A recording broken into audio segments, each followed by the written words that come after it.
மகாபாரதத்தில் கிருஷ்ணர் யாருக்கு உதவி செய்வார்? அர்ஜுனனுக்கு உதவி செய்வார். அர்ஜுனனுக்கு அவருடைய முழு அருளும் இருக்கும்.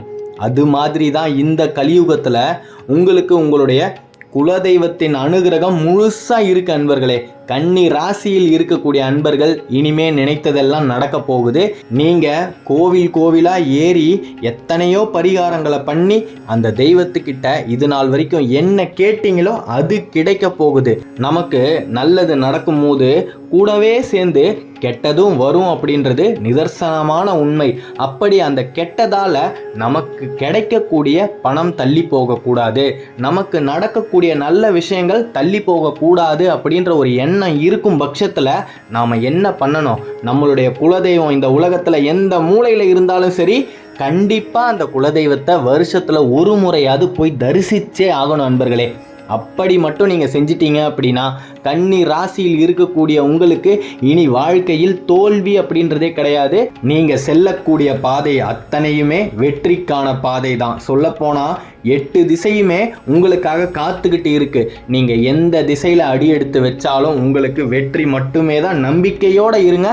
இது நாள் வரைக்கும் எத்தனையோ கஷ்டங்களை தாண்டி இன்னமும் நீங்கள் வாழ்க்கையில் வாழ்ந்துக்கிட்டு இருக்கீங்க அப்படின்னா உங்களுக்குள் இருக்கக்கூடிய அந்த தன்னம்பிக்கை மட்டுமே தான். உங்களுக்கு தன்னம்பிக்கை அப்படின்றது ரொம்பவே அதிகமாக இருக்குது அன்பர்களே.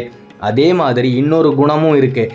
யார் எந்த உதவி கேட்டாலும், அதாவது நம்பி வந்துட்டாங்க அப்படின்னா நீங்கள் எவ்வளோ பெரிய கஷ்டத்தில் இருந்தாலும் சரி, அவங்களுடைய கஷ்டத்தை தீர்த்து வச்சுட்டு தான் நீங்கள் அடுத்த வேலையே பார்ப்பீங்க. அப்பேற்பட்ட ஒரு வெள்ளந்தியான மனம் படைத்தவர்கள் தான் கன்னிராசியில் இருக்கக்கூடிய அன்பர்கள். குலதெய்வ வழிபாடு ரொம்ப ரொம்ப முக்கியம் இந்த காலகட்டத்தில். ஏன்னா சனி பகவான் வக்ர பயிற்சியாக இருக்கும்போது நம்மளை காக்கும் தெய்வமாக நம்மளுடைய குலதெய்வமே இருக்கும்போது நாம் ஏன் நம்மளுடைய குலதெய்வத்தை நம்ம பக்கத்துலேயே வச்சுக்கக்கூடாது, நம்மளுடைய மனசுக்குள்ளேயே வச்சுக்கக்கூடாது, எந்நேரமும் நம்மளுடைய சிந்தனையிலேயே ஏங்கையா வச்சுக்கக்கூடாது? நாளைக்கே கிளம்பி உங்களுடைய குலதெய்வம் இந்த உலகத்தில் எந்த மூலையில் இருந்தாலும் தயவு செய்து போய் அந்த தெய்வத்தை அலங்காரித்து ஒரே ஒரு விளக்கு போடுங்க அம்மா. அதுக்கப்புறம் உங்களுடைய வாழ்க்கை நீங்கள் நினச்சதை விட சுபிக்ஷமாக மாறியே தீரும். குலதெய்வம் காத்துக்கிட்டு இருக்கு. நீங்கள் கூப்பிட்டாதான் அந்த தெய்வம் உங்கள் வீட்டுக்குள்ளேயே வரும். நாம் எந்த ஒரு விஷயத்தையுமே இருள் சூழ்ந்த ஒரு நிலையில் கண்டிப்பாக தேடி கண்டே பிடிக்க முடியாது. நாம் தேடிக்கொண்டிருக்கும் விஷயம் கிடைக்கணும் அப்படின்னா வெளிச்சத்தை நோக்கி நாம தான் நகர்ந்து போகணும்.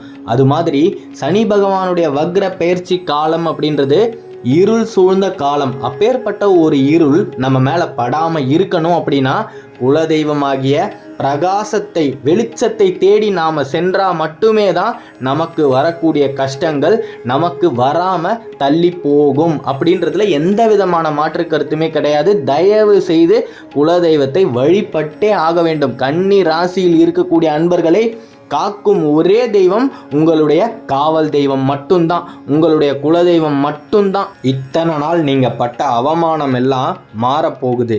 யாரெல்லாம் உங்களை ஒதுக்கி வச்சு ரொம்பவே தரம் தாழ்த்தி பேசுனாங்களோ அவங்க அத்தனை பேர் முன்னாடியும் உங்களுடைய சிரம் உயரப்போகுது அன்பர்களே.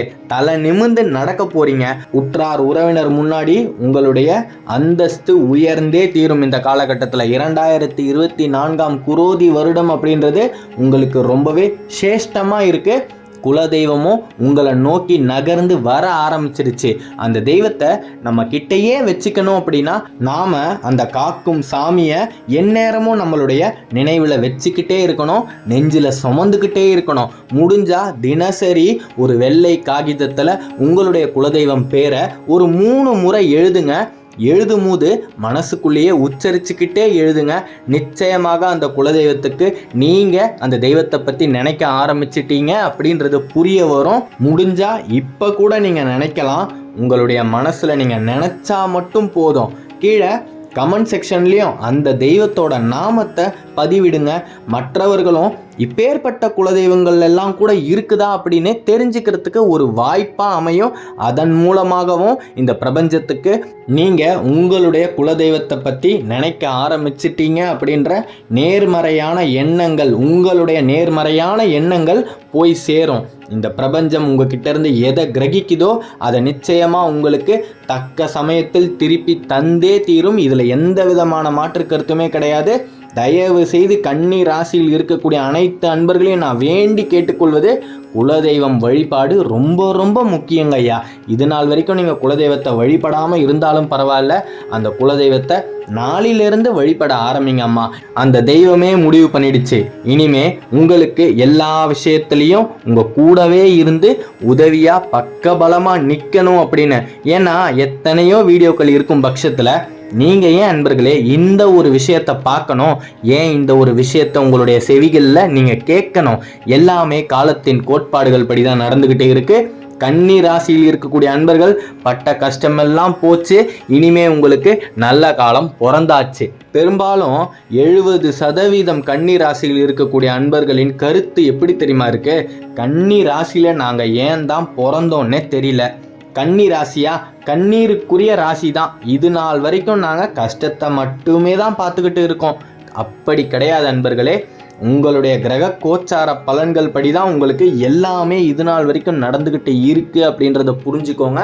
நீங்கள் இன்னைக்கு கஷ்டப்படுறீங்க அப்படின்னா நிச்சயமாக நாளைக்கு நல்லா இருப்பீங்க அப்படின்றதுல மாற்று கருத்தே கிடையாது. ஒரு பள்ளம் அப்படின்னு ஒன்று இருந்தால் ஒரு மேடுன்னு வந்து தானங்க ஆகணும். நிச்சயமாக நீங்கள் சிகரத்தில் ஏறி உங்களுடைய வெற்றி வாகையை சூடக்கூடிய காலம் உங்களை நெருங்கிடுச்சு. உங்களுடைய லட்சியத்தை மட்டும் நீங்கள் நோக்கி சென்று கொண்டே இருங்க.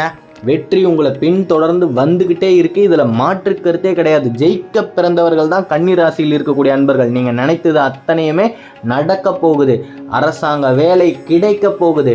அரசு தேர்வுகளை எழுதிட்டு அதற்கான முடிவுகளுக்காக காத்து கொண்டு இருப்பவர்களுக்கு உங்களுக்கு சாதகமாகவே தான் அந்த முடிவுகள் வரும்.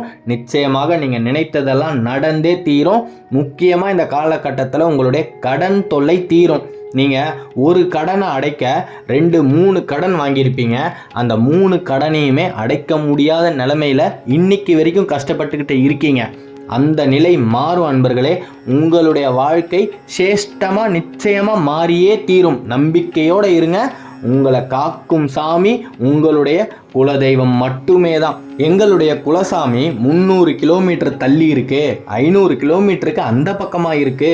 வேலையில் லீவு கிடைக்கல, போக முடியல, ஒரு 2 மாத கால அவகாசம் வேணும் அப்படின்னு தெய்வத்துக்கே சாக்கு சொல்லணும்னு நினச்சிட்டிங்களா? சரி, பரவாயில்ல. ஆஞ்சநேயரை வழிபட ஆரம்பிங்க. குலதெய்வத்தை போய் தரிசிக்கிற வரைக்கும் தயவு செய்து ஆஞ்சநேயரை நீங்கள் வழிபட்டீங்க அப்படின்னா வாயுபுத்திரனின் சக்திக்கு இணை இந்த உலகில் எதுவுமே இல்லை அப்படின்றது நிதர்சனமான உண்மை. அந்த வாயுபுத்திரனே உங்களை நிச்சயமாக ரட்சித்து அருள்வார். உங்ககிட்ட இருந்து உதவியை வாங்கிட்டு நீங்கள் கஷ்டத்தில் இருக்கும்போது உங்களை கண்டுக்காம உங்களை மறந்து உங்களை ஒதுக்கி வச்சவங்க அத்தனை பேருமே இந்த காலகட்டத்தில் உங்களை தேடி வந்து உங்ககிட்ட மன்னிப்பு கேட்பாங்க. நீங்கள் நினச்சது அத்தனையுமே நடந்தே தீரும். உங்களுடைய நம்பிக்கை வீண் போகவே போகாது அன்பர்களே. தன்னம்பிக்கையோடு இருங்க. உங்களுக்கு நாளும் நடக்கணும், அந்த நாளும் நல்ல விதமாக நடக்கணும் அப்படின்னு நானும் என்னுடைய முருகப்பெருமான் கிட்ட வேண்டிக்கிறேன். ஜெயம் உண்டாகட்டும். அடுத்த காணொளியில் விரைவில் சந்திப்போம். கன்னி ராசியை பற்றி நீங்கள் தொடர்ந்து தெரிஞ்சுக்கணும் அப்படின்னா இந்த சேனலை சப்ஸ்கிரைப் பண்ணிக்கோங்க. கெட்ட சக்திகளை நெருங்க விடாமல் விரட்டி அடிக்கும் அந்த சபரிமலையவே காக்கும் கருப்ப சுவாமியே போற்றி. நன்றி.